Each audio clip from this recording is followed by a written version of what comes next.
There's definitely like a vibe when you walk in. Like everyone has their big colorful glasses, kind of like the ones I'm wearing. Everyone's like reading books. I just kind of came here once and then just kept coming back after hearing about it from some friends. I feel like coffee shops are more like chill and just kind of like relax while doing work.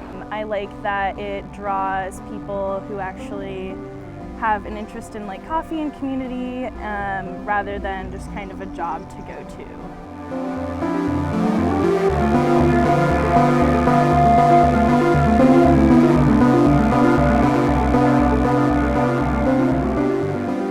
Welcome. This is Grit, or Para Coffee, as it used to be called, and can be seen with a prominent P painted on its red facade. The slogan above the door reads, "Coffee with the Room," a telling signal of the kind of space and atmosphere that this local business looks to provide. Here at the University of Virginia in Charlottesville, this is the hip campus coffee shop, reclusively located at the end of a small road offshooting the main restaurant strip known as The Corner.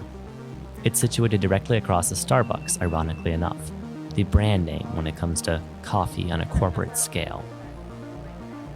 It's important to consider that Grit Coffee is a local chain. Its Elliowood Avenue location is one of 3 Charlottesville spots, the other 2 residing on the downtown mall and the other on Hydraulic Road next to a Hyatt.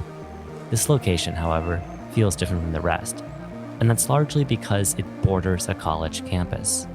For many UVA students, Grit is an unofficial library, where the entrance fee isn't their tuition, but a cup of coffee. Coffee shops have long been about a lot more than caffeine since the days of the French Revolution. Grit Coffee may not be the site of intellectual Enlightenment-era uprisings, but it is a hangout as comfortable to many students as the big mall used to be for suburban kids decades earlier. This is a coffee joint that's community-centric. As a local business, Grit represents a broader and general theme seen in the modern world, where private spaces are reaching out to their adjacent communities in an attempt to become artificially incorporated hangout spots in a world that feels increasingly depersonalized. If smartphones, the internet, and social media are negative forces that break down human society, are local and idiosyncratic coffee shops, and more specifically, coffee shops on college campuses, the solution to an asocial society?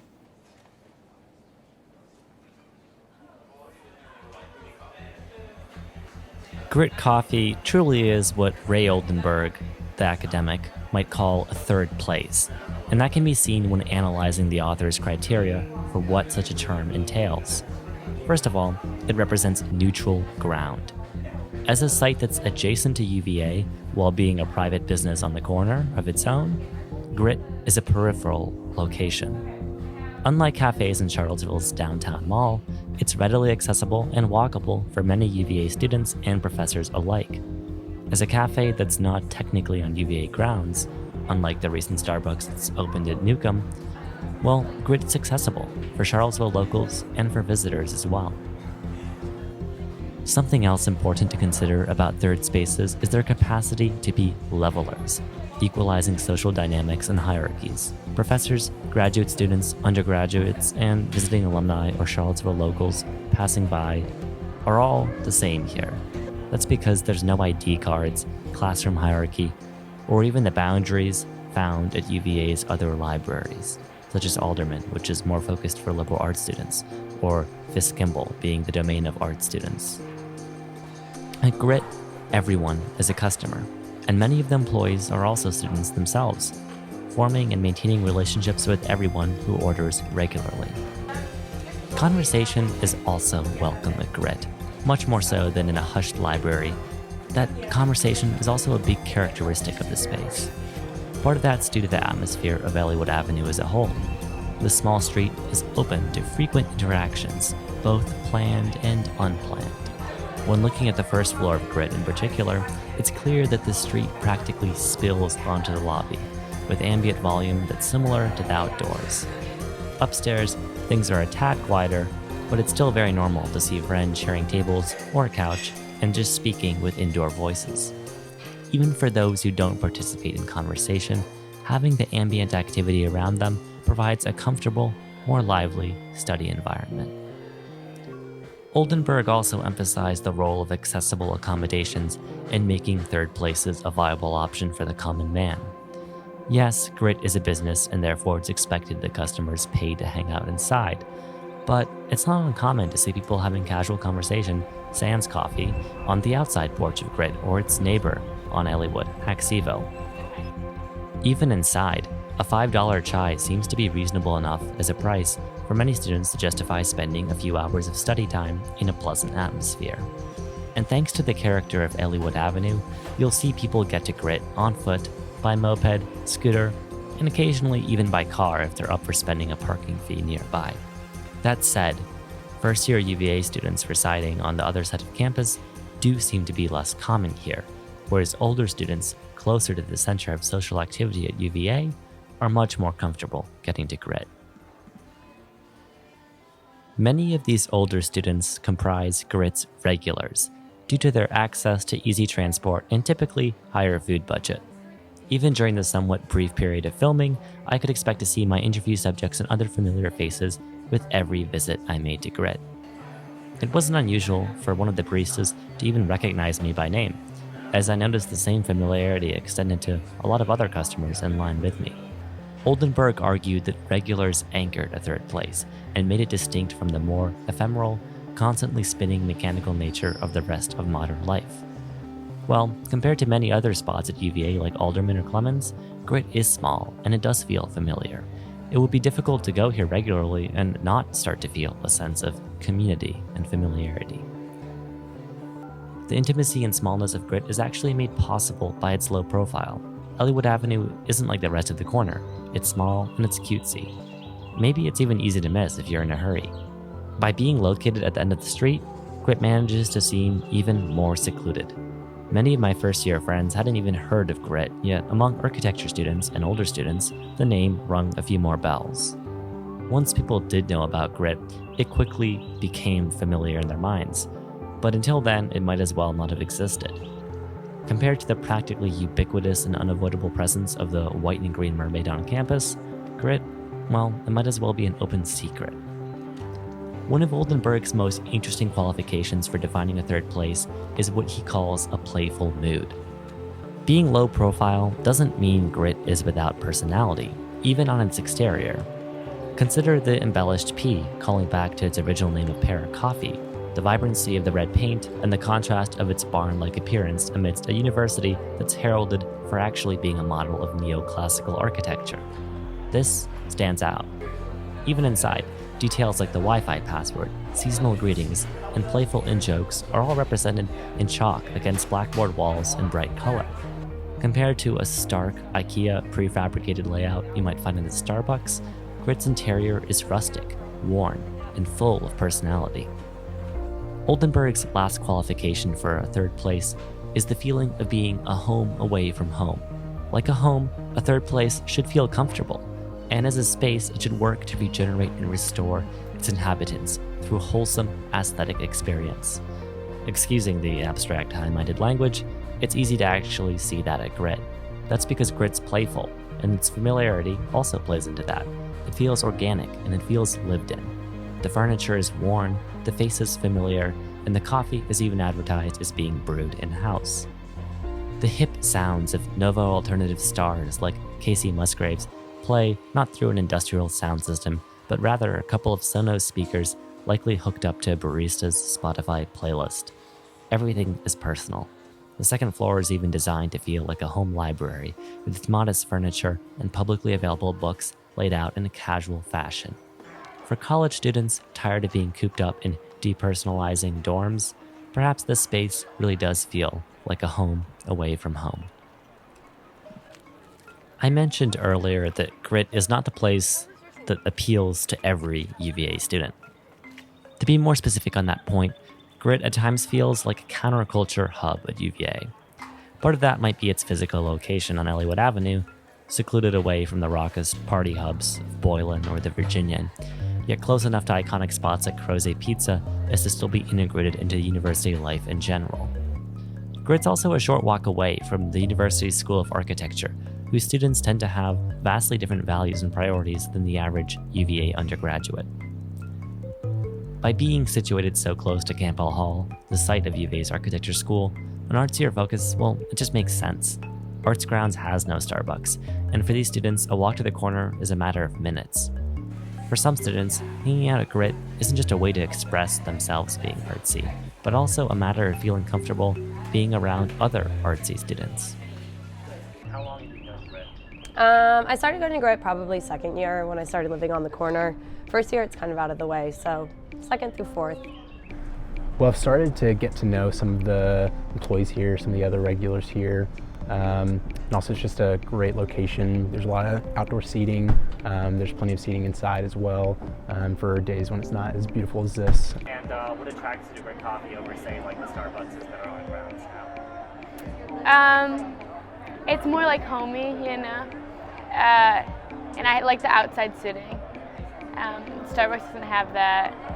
I don't know, I feel like Starbucks is kind of overdone. If you work at Starbucks, there are a lot of benefits that come with that. Starbucks is actually one of technically the best companies to work for as far as benefits go. But I really prefer working for local businesses because, first of all, I think it's important to support your community and support people who are a part of your community trying to make their own living. And then also I like to study here because I'm a biology major and a lot of people who hang out here are liberal arts majors usually. And I don't really like studying around people who are studying the same thing because I feel like it gets kind of competitive, so it's kind of like my place to study without that pressure. And when you're here, do you like mainly study or relax? What's your purpose for like coming here usually? I guess it depends on the day, but a lot of times it's to do reading or respond to emails or different kind of things like that. But also I know that when I come here, since I know plenty of people here, it's not going to be the most productive, but I guess that's also kind of the appeal, is that I know I can be productive without losing the social aspect, I guess. And I have a moped, so it's kind of easy to commute, but I think that's probably a drawback for a lot of people just because of the hike up here. So in your experience, is it mainly like, I guess, non-first year students like yourself that are able to go to Grit more often? Yeah. It's like there'll be kind of a group of 10 to 15 people every single year who we get to know really well over the course of time because they spend all their time here outside of class in any capacity too, kind of studying, just hanging out with friends, hanging out alone, talking to us, that kind of thing. Yeah, I don't like libraries. I would rather study at home or somewhere comfortable. Libraries, I feel like there's a lot of pressure to be focusing all the time. And I like to get up and go to the bathroom and refill my coffee and chit chat in between. I don't like quiet study rooms. A library, in my opinion, just I think sucks the life out of you. Whereas here you kind of get the liveliness of foot traffic going around, some cars, but it's not like you're right on the corner where there are a lot of cars, a lot of people, and also just inside there are people chatting.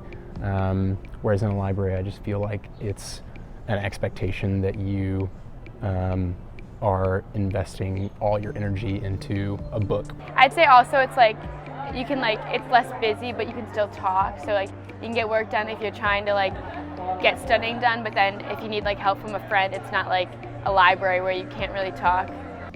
It's becoming kind of more well known, I guess, that there's a community around Grit lately. But I think that people kind of start coming to Grit just because it's convenient, and they stay because it's a community where you kind of make friends. Grit isn't unlike other Charlottesville businesses that try to expand their reach by serving as community hubs, even if it's slightly more university-centric than what's found in the downtown mall. Ludwig Kuttner, an eccentric Austrian man responsible for reviving the city's iconic Paramount Theater and developing an art park on the downtown mall, speaks to a sentiment that calls to mind third places in a video hosted by the Tom Tom Festival. I think the next step that we all should understand and work on is where's Charlottesville in the next 10 or 20 years. I see it's a car-free, pedestrian downtown. I think we all will learn that instead of driving 2 and 3 and 5 blocks, we will walk. In advocating for pedestrian access, family friendliness, and calling for social harmony, his ideas seem to parallel those of a Philip Arias or Ray Oldenburg, albeit from a private sector perspective. Taking this into account, Grit only seems like an organic, free market response to a society that demands third places. In my conversations with students and an employee at Grit, I walked away with the impression that this shop is filling a large void left behind by increasingly commoditized and industrialized national coffee chains like Starbucks. Grit might not be for everyone, but I was surprised at the diversity of people who did appreciate the vibe of a shop that's local, small, and a community. I spoke with people who explicitly told me they came to Grit because it does what Starbucks could no longer do. Grit, artificial or not, is a community. Grit's website says that they started roasting their coffee in-house in 2018, which is another distinguishing factor from franchises like Starbucks. For local coffee shops, it's hard to compete. What keeps employees around then seems to be the same thing that keeps customers around: Elliowood Avenue's community. That community really is what enables Grit to thrive, not just survive, in a business space that often seems dominated by the green mermaids. Maybe it only makes sense that people in 2019 want to deliberately seek out third places. We worry about social media and the increasingly isolated existences it causes. For some, even sharing a table with a stranger typing away on their own laptop represents being social in a world where proximity is rare.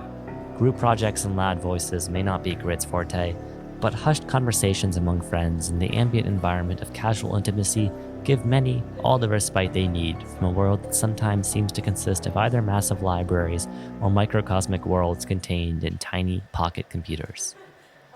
Ray Oldenburg published The Great Good Place in the late 1980s, not only before the era of Starbucks, but before the era of online anything.